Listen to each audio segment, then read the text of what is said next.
It's legendary beats. Hey guys, welcome back to my channel and thank you so much for watching. And if you're new to my channel, hey, my name is Jade. Thank you so much for watching and please consider subscribing before you exit this video. So here's a story that is kind of trending all across social media right now.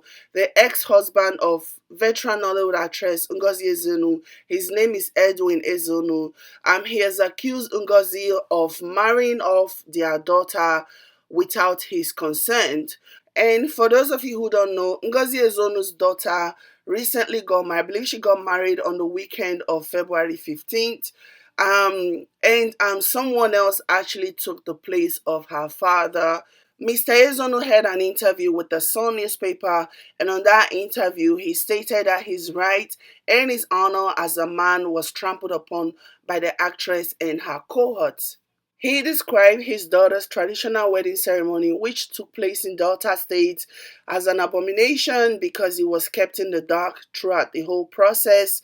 According to report, he said, "I'm a real son of the soil in Igbo land, and I'm knowledgeable enough about Igbo traditional marriage. In Anambra State, where I come from, a woman does not and has no right whatsoever to give out a fellow woman's hand in marriage. It is abomination and taboo. As such, Ngozi Dennis Ikpelu has no legitimate right and authority to give out my daughter Ogechukwu's hand in marriage.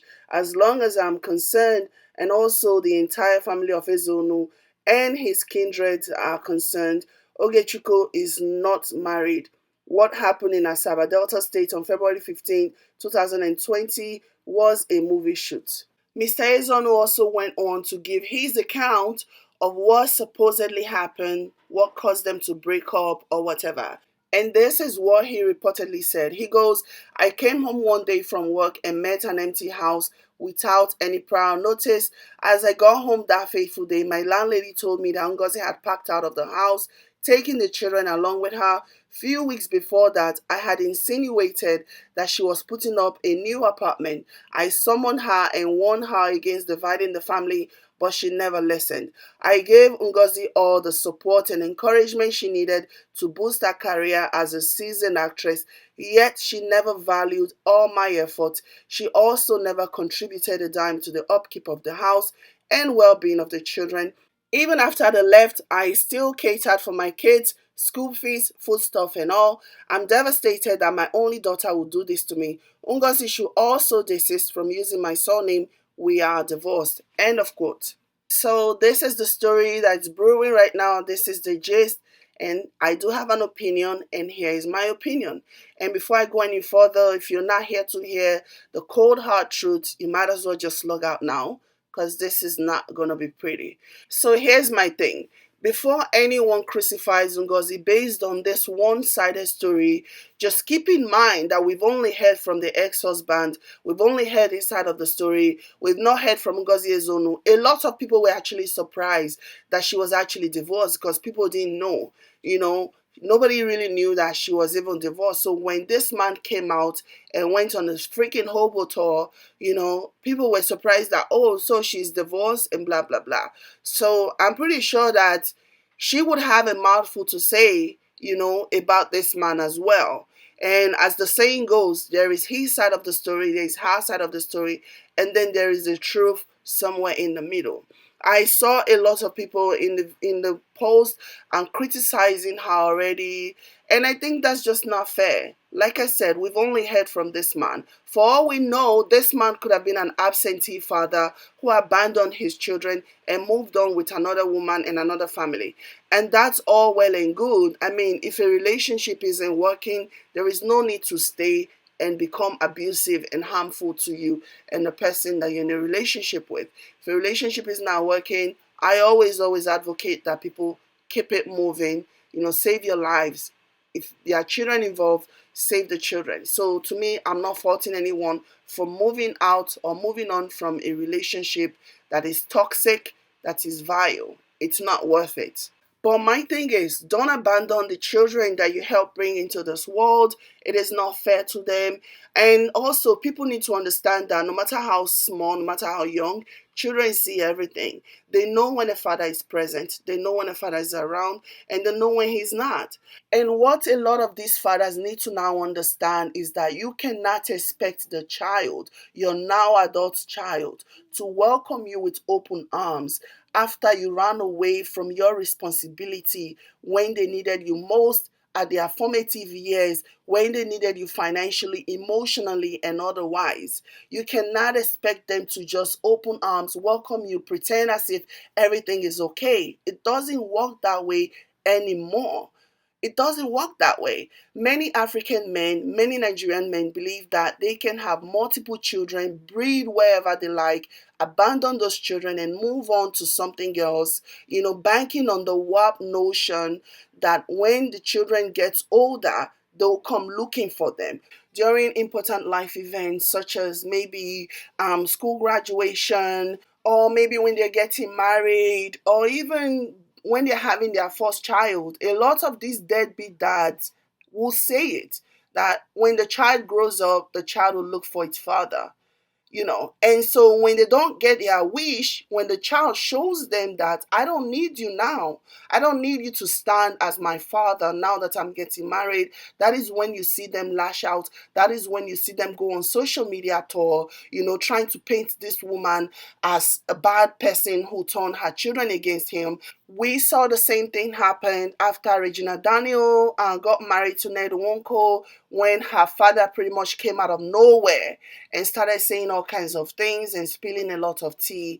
And I hate that I'm even using Regina Daniels, Ned Nwoko, and her mom and father as an example in this situation. Believe me, it hurts me more than it hurt you. Seriously. I say all of this to say there are so many deadbeat fathers who want to reap what they did not sow, so many fathers who want to be recognized, especially on the wedding day, as the father of the bride, blah, blah, blah, when they did not even put in the work.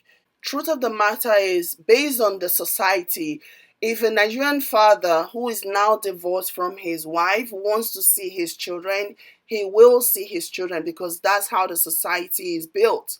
A woman cannot deprive a man from seeing his children if he really wants to. The traditional society will back him. The court of law will back him. In fact, according to the law, a man has more rights to his children than a woman does.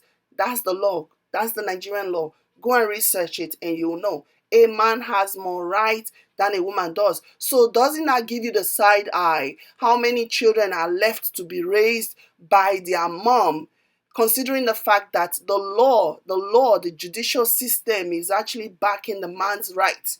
The judicial system dictates that a man has more rights to his children than the woman. So doesn't that tell you that any man coming out on social media and crying about how, oh, my wife took away the children and turned the children against me, doesn't that show you that he just doesn't want to be a father? That he's not really interested? Because you have the backing of the judicial system. If you want to take those children and raise them by yourself or maintain a relationship with them, you can actually do that. You can actually do that. The law allows you to do that, gives you more rights, you know. I mean, at the end of the day, let's just be careful, because just because Ngozi's ex-husband, who is relatively unknown, is coming out and crying and talking about how she did this and she did that and blah, blah, blah, doesn't mean that we have to take his side without fully hearing her side of the story, even when she's ready to tell it. I mean, let's be honest, for a Nigerian woman to move out of her home, her marital home, knowing how much Nigerian women love the idea of marriage, love the concept of being married. For a woman to say enough is enough, I'm done, you know that she would have done everything, she would have tried, she would have endured so much at the hands of the man. And this is just the reality. And I'm not even talking about the present day. I'm talking about a Nigerian woman of Ngozi Ezeonu's age. You would know that this woman has endured so much to the point where she couldn't take it anymore. These are Nigerian women who are willing to sacrifice their head just to make a marriage work, just to answer as Mrs. Somebody. Come on now, let's be realistic. Let's be honest. At the end of the day, much of our African culture, much of our Nigerian culture still revolves around subjecting women to unfair, unbalanced, unbelievable societal pressure that does not align with the changing world. The world is changing, and a lot of men are holding on to it. They don't want things to change. They want to keep things the way it used to be. But it's not so anymore. You cannot reap where you did not sow. You can't run away from a child's life hoping and expecting that when the child is about to get married, that the child will look for you so that you can come and walk her down the aisle and be father of the bride. It doesn't work that way. At the end of the day, let this be a lesson to all you deadbeat fathers who have taken the decision to run away from your responsibility, thinking that once your child get older, she's going to reach out to you on her wedding day so that you can walk her down the aisle. It doesn't work that way anymore. A lot of people, in fact, are now opting to just go to Ikoyi, court marriage. You don't even need parents to be there. Just your close friends to sign as witnesses. That's all you really need.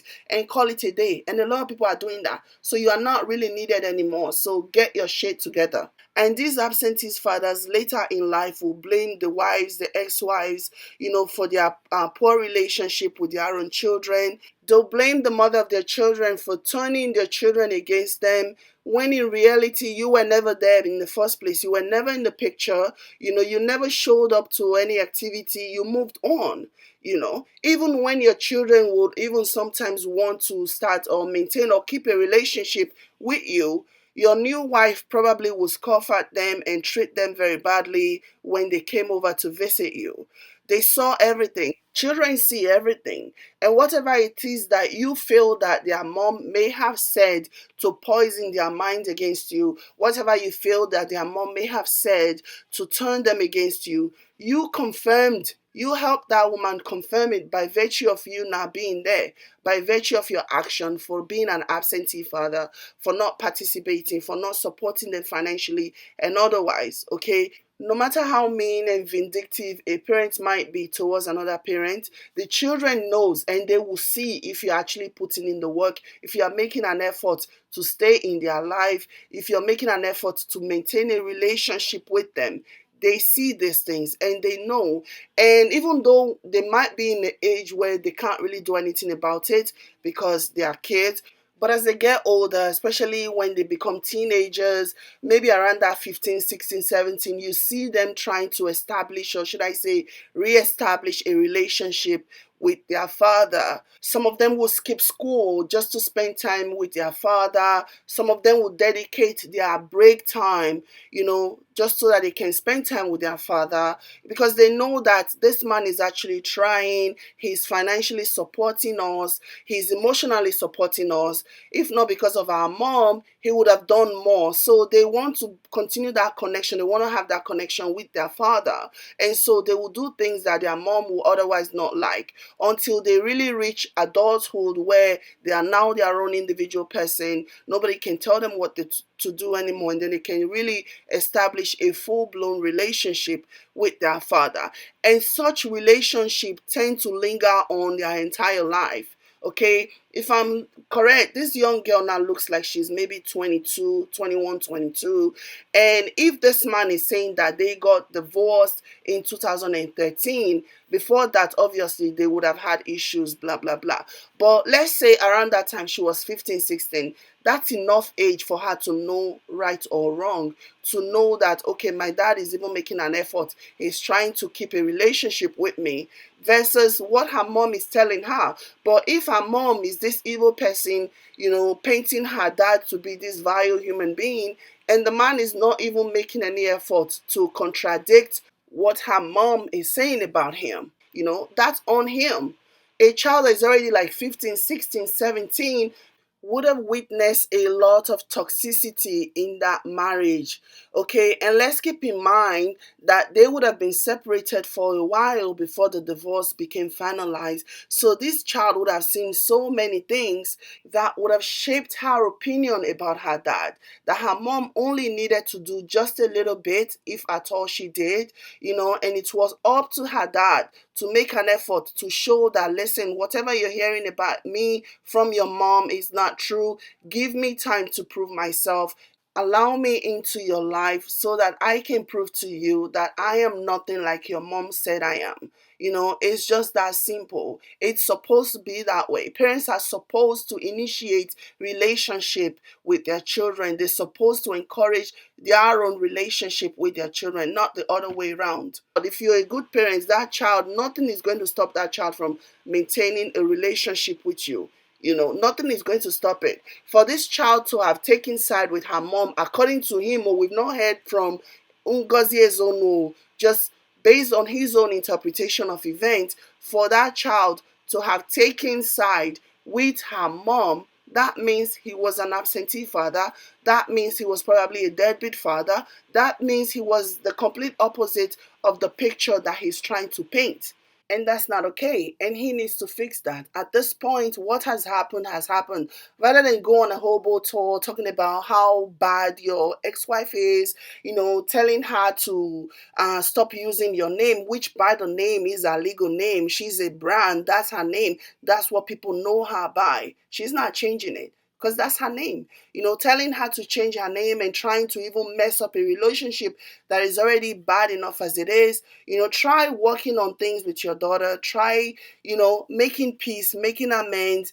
Try fixing whatever has been broken in your relationship with your daughter, and by extension, your relationship with your now ex-wife.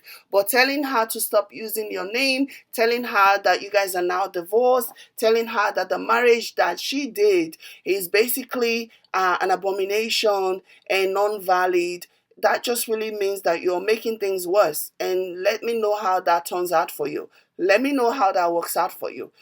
What you should be doing right now is fixing things, making things better, acknowledging the role that you play in the damage that you cause in this relationship, and fixing it and working to fix it, as opposed to continuing to throw your ex-wife under the bus, insulting her, abusing her.